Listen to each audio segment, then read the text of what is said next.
If you're a leader or an aspiring leader in the business of lifelong learning, you're in the right place. I'm Celisa Steele. And I'm Jeff Cobb, and this is the Leading Learning Podcast.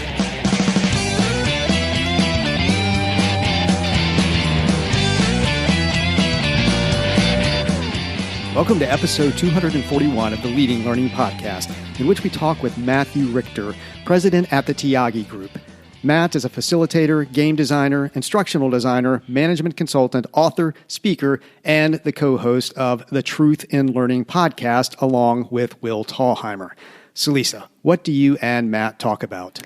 Well, we talk about motivation and self-determination theory in the context of learning, and we draw in particular on the work of Edward Deci and Richard Ryan, with whom, as luck would have it, Matt studied in grad school. We also talk about learning games and how they differ from store games, why lazy trainers are a good thing, the importance of activities in learning and in designing faster, cheaper, better training. And we talk about leadership in learning. Leadership is an area of interest for Matt. He wrote the book, The Leadership Story, A New Model of Leadership. And his view is that most leadership training is pretty worthless. And we talk about what he recommends instead. And so what reflection questions do you have to offer for this episode? And as a reminder, listeners, you can find the reflection questions in the show notes available at leadinglearning.com/episode 241. Well, I have two to suggest. First, Matt talks about the role of autonomy, competence, and relatedness as factors in motivation. What are you doing, or what might you do better to support those three factors in the design and delivery of your learning products and services? And second, Matt offers 4 ideas for how to realize that trifecta of faster, cheaper, and better when it comes to designing learning products and services. Which of the 4 might you be able to try? Those are great questions, and we'll also mention that Matt and Will Tallheimer are running the L&D conference June 22nd through July 31st, 2020. It's entirely online, of course, and features both asynchronous and synchronous learning events throughout the 6 weeks for an in-the-workflow experience so attendees can enhance skills, network, and participate in deeper learning than at standard old-fashioned conferences. You can find out more about the L&D conference by going to leadinglearning.com/L&D. That's LANDD. And if you decide you want to attend, we can get you at least a 20% discount if you reach out to us. Just drop us a note at info@leadinglearning.com. With that, let's move on to the conversation with Matt Richter.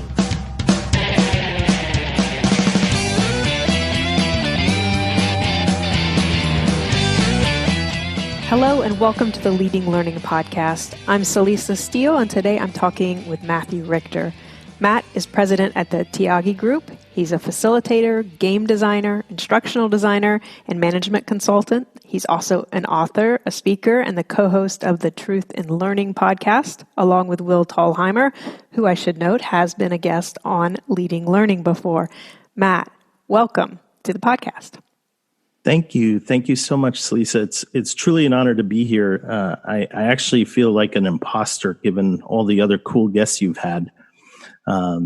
So I feel very honored to be here and excited to chat with you. Well, very happy to have you here. Thank you for making time to talk.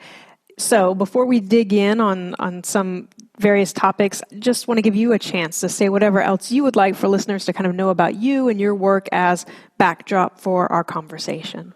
I can't think of anything else. You said it all. I should have you do all of our marketing for us. All right. Well, then we'll get to it. And I know that motivation is an interest of yours and that you're a fan of Edward Deci and Richard Ryan, as I am. And we've, in fact, devoted an earlier episode to the book, Why We Do What We Do. And so when you're thinking about motivation in the context of learning, what advice, what suggestions do you have for learning businesses and the educational products and services that they're designing and delivering? Sure. Well, first of all, I was very, very lucky in the late 90s to be a grad student with them. Oh, wow. So, great. In fact, they're 2 of my heroes, and they've really, truly influenced both from my days as a student and their subsequent writings and speeches and books and so forth. They've really influenced the way I try and live my life. I think about relationships, work, health, parenting, and so forth. So self-determination theory is not just a way of thinking about motivation. It's really, in many ways, it's kind of a blueprint for really, to quote Ed, understanding why we do what we do. So first of all, you should always have a purpose. There should always be some connection, some rationale for why people are taking a course or trying to learn a new skill. The more people understand the meaning and the value of something, the more they can volitionally engage with the material. In other words, they feel autonomy. They experience autonomy. They can freely choose to learn the material and see the value of it. The second thing you have to do is think about competence. So if we're trying to build knowledge and skills, we want to make sure that people experience the course in a way where they feel like they can do it, first of all, and that they can improve throughout the experience. So people have to have a sense of getting better. To do that, you don't want to put them through a boring experience, otherwise they become complacent and disinterested. Alternatively, you don't want to frustrate them. You don't want them to feel like they're being rushed, don't have the time or the resources to learn, and subsequently they are incapable of actually learning it from a knowledge and ability standpoint. And then lastly, if you're doing some kind of a program, there could be an affiliative component to it, a relatedness component, where they can engage with the people around them and develop relationships through a cohort, or they feel a sense of belonging to the organization who's providing them with the training. But there has to be some sense of involvement. You have to pull people in and get them to feel like they're a part of a bigger thing. And I feel like this is where, in training and development, we spend a lot of time talking about engaging learners. Mm-hmm. This is only one aspect of it, right? The other aspects around supporting autonomy and supporting competence are just as important. And so I really squirm when I hear people talk about employee engagement, or I squirm when people only talk about engaging learners. That's just one aspect, one slice of the pie. So hopefully I answered that question. Yes, absolutely. And so, I mean, you're talking about autonomy and competence and relatedness and trying to make sure that those are all supported in any learning experience, learning product that we're designing and developing. And I think your point about, maybe too much focus being given to this idea of, engagement, we need to engage learners, when there's really so much more we need to be doing, or perhaps even, do you think that autonomy and competence and relatedness are ways to engage learners? Well, yeah. And I think it's really important when you're doing a design to really think about, how am I increasing the overall competency of the individual? So what activities am I providing that give them a chance to see something, act on it, practice it, get feedback, try it again? What resources are we putting into the environment for them to leverage as they go through that experience? How are we giving them a chance to fail, but in a safe way, so that they can see what good looks like and what bad looks like? From an autonomy standpoint, again, it's that connection back to purpose and meaning and relevance. But it's also, there are facts of life. We have to engage in compliance training sometimes. We have to do things we don't want to do necessarily intrinsically. So is there a way for us to really connect for them a purpose for doing it, right? You can't just rely on people having a good time. Sometimes we have to experience things we don't want to do. And there's still ways to be autonomy supportive in that. Well, some of what you're talking about around giving learners chances to try things, chances to fail in a safe way, and this idea of just engaging learners brings to mind games. And I know that games are an area of focus for you. And I'm thinking specifically about games designed to support learning. And so what do you see as the legitimate purpose, or maybe there's more than one, maybe they're purposes of games that are supporting learning? What works well, and maybe what are some pitfalls or mistakes to avoid? So first of all, a game should be a training game, right, is very different from a game you might buy at a game store, right? A training game is a game that follows all the rules of a structured game, right? I mean, you're going to have a competition, whether it's with yourself or with others or with some kind of challenge. You're going to have an end to the game and so forth. There are rules for games. But if it's a training game, it has to have a learning component to it. There has to be some result that aligns with the learning outcome. And so a good training game has a learning outcome.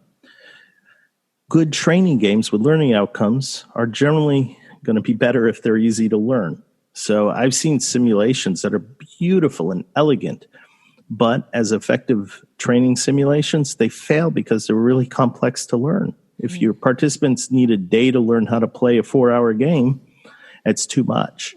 So simplicity, I think, is very important. Training games that rely on a lot of props can fail. I love some of the Lego stuff that's out there, the serious play stuff and other simulations that use Lego. But what happens if your Lego don't show up?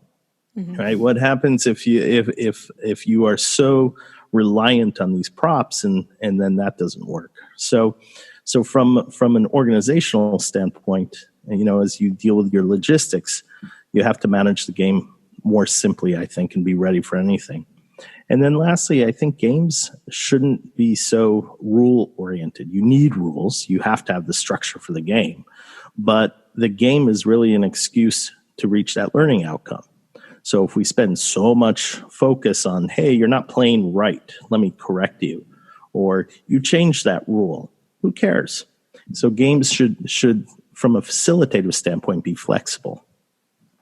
I like that last point in particular around not being too focused on the rules. I feel like I see that sometimes in the K through 12 space with my kids. Yeah, absolutely. I was in my daughter's class years ago. She's too old now to let me in, but they were playing a game teaching them how to learning basically how to manage money, and the teacher started scolding the kids because they were having too much fun and they were changing the rules for the game. They were literally learning more by manipulating the game mechanics. And the teacher stopped it.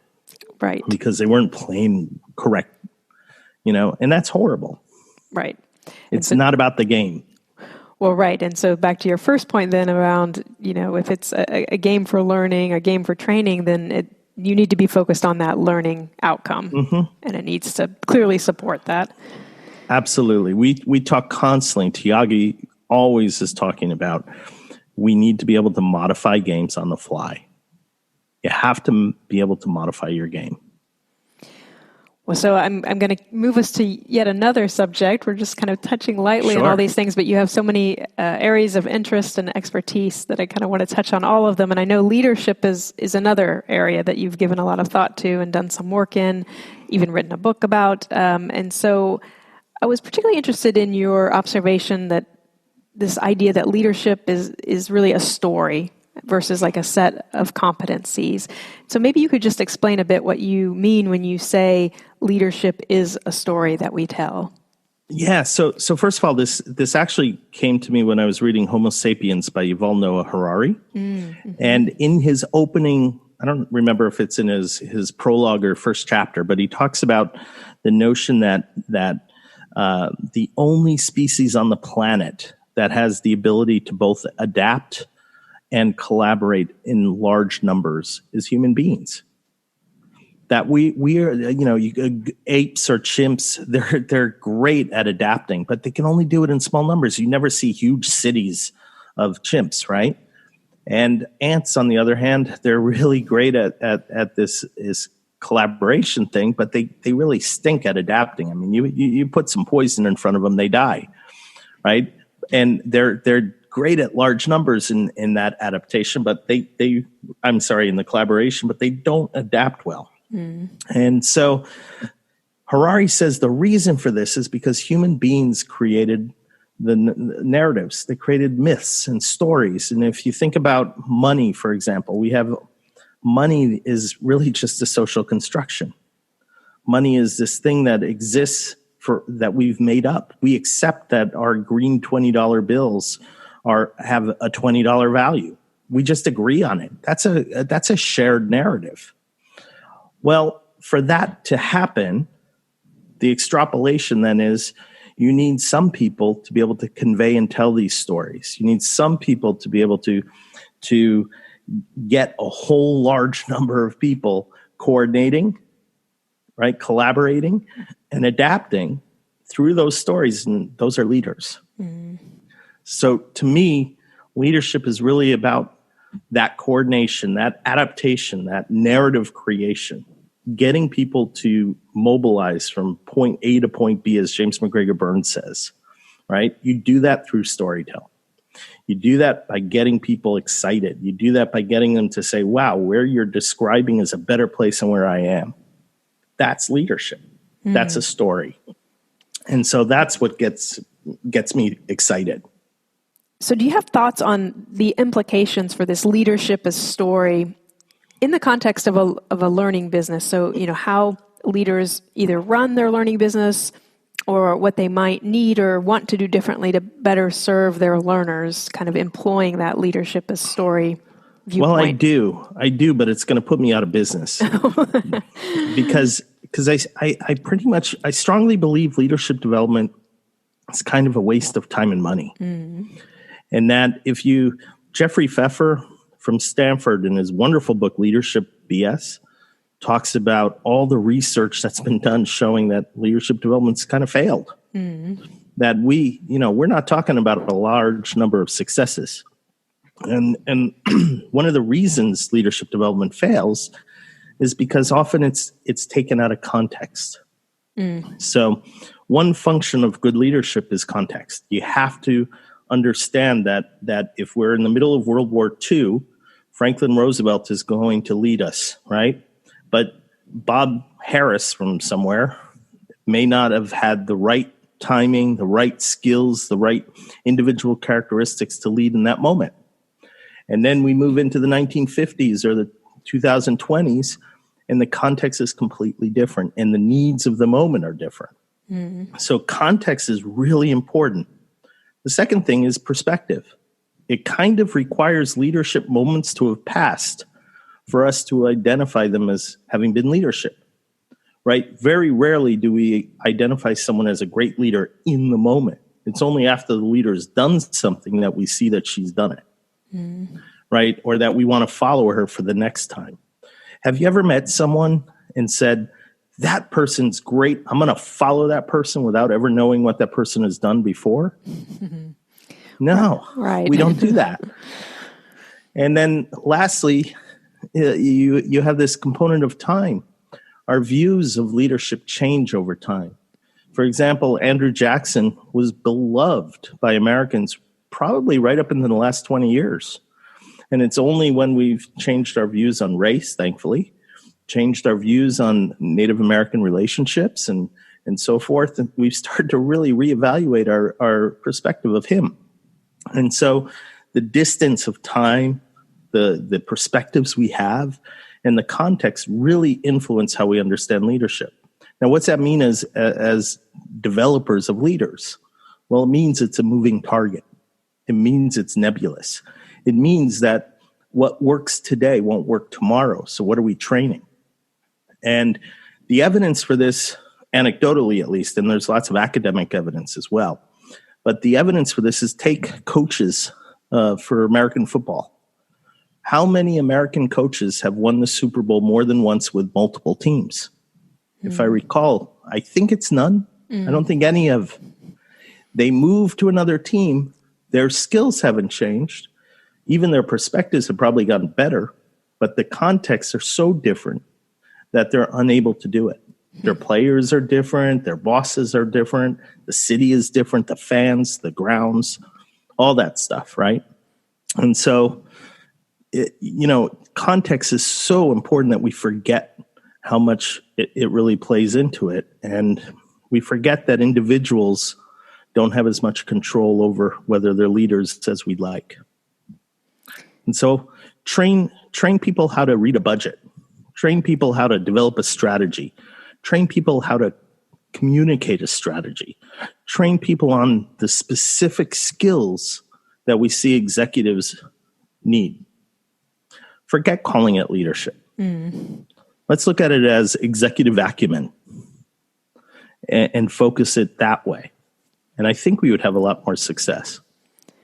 So it sounds like focus in on the specific skills, the things that really are much more directly attackable through learning interventions, and focus on those rather than this kind of nebulous idea of leadership. Yeah, if I have to sit through one more training course taught by someone who's never actually been in a leadership role but read maybe one or two books teaching me leadership and asking me who's your favorite leader, I think I might want to run my head through a wall. All right. Well, thank you for that very, I think, honest answer to leadership as story and the kind of implications of your views. I can hear the clients hanging up on me now. Well, so I think here's an idea that is very attractive to everyone, which is, I know at the Tyagi group that you all embrace this idea that you can actually have faster, cheaper, and better training. It's not the usual sort of pick two of three. And I'm guessing that everybody really does like that they would love for that to be true, and for them to be able to design faster, cheaper, better. And so I'm curious about what principles or suggestions you might offer for how folks can realize that trifecta. Sure. Well, first of all of these come from Tyagi's brain. So Tyagi has been doing this effectively since 1963 when he came to the U.S. But he's one of the founding thought leaders in performance improvement.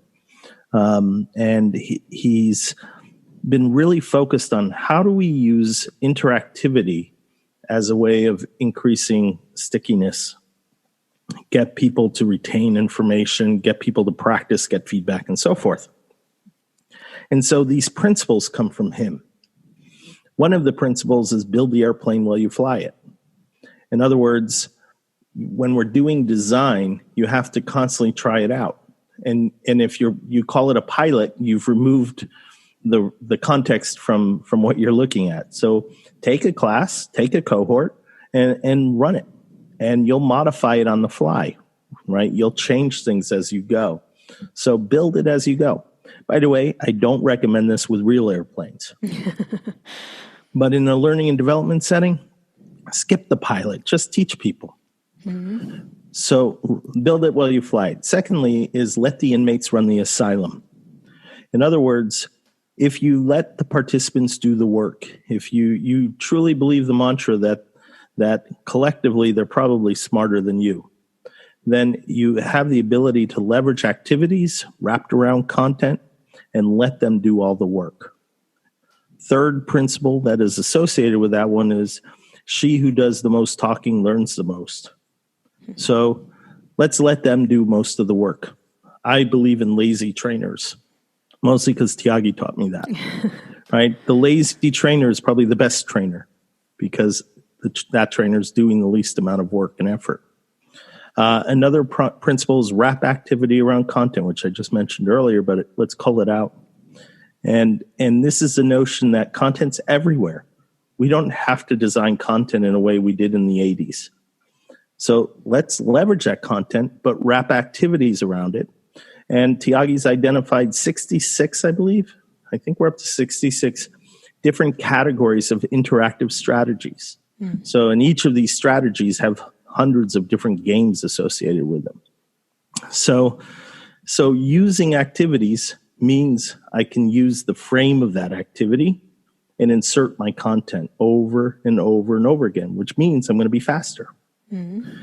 We think it means we're going to be more effective too, because activity is shown, especially associated with the right of content, to increase retention. and increase application, increase the ability to understand and make decisions later.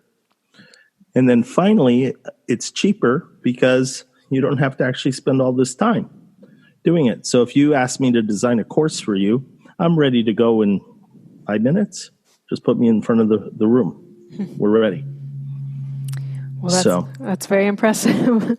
But I do think, as you were just kind of touching on at the end there, that so much of what underpins maybe all of those principles, but certainly most of them, is that idea of really emphasizing getting the learner to do something and to actually take responsibility for what's happening in that learning experience, so that they're beginning to apply and they're making the connections. And that does then, make it a little bit easier for a trainer or a facilitator. I think so. I'm constantly shocked how many trainers don't want this approach because they feel like they lose control when they run an activity. That they'd rather work on massaging their slides with the content and getting their talk ready. It's been decades since we found out that lecturing probably is nowhere near as effective. And yet, you still find lecturing everywhere. And so if you run into one of those trainers who's reluctant to embrace this approach, really wants to focus on content instead, do you have any advice for how to persuade her to try a different way? We like to say, just try the game. See what happens. This is a simple activity. Try it. You decide. If it works really well for you, embrace it. As a mentor of mine used to say, if it doesn't, give it to your worst enemy. Excellent. So I'm going to start wrapping up and go ahead and ask what we ask of all our guests on the Leading Learning podcast. And this is a question that focuses on your personal learning. And the question is, what is one of the most powerful learning experiences that you've been involved in as an adult since finishing your formal education? So I'm going to go back to Rich Ryan because I assume grad school counts. Rich ran a seminar on different psychological theories. So self-determination theory was one of them. We looked at what Freud did, Kohut, Rogers, and so forth.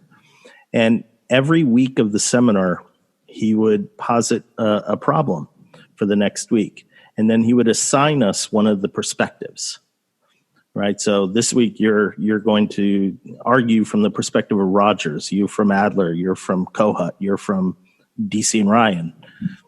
And your job is to be ready to debate it. And I had so much difficulty with those activities week to week.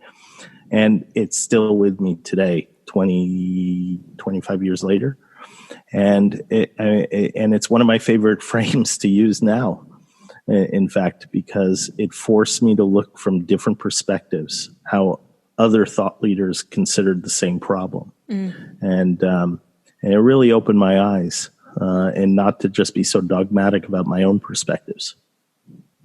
Well, I think that's a very applicable, valuable idea. Just you don't have to necessarily focus only on what is it that you believe about a particular topic, maybe before you even come to that conclusion, that thinking it through from multiple perspectives might allow you to come at a more complete and well-reasoned viewpoint on a particular subject.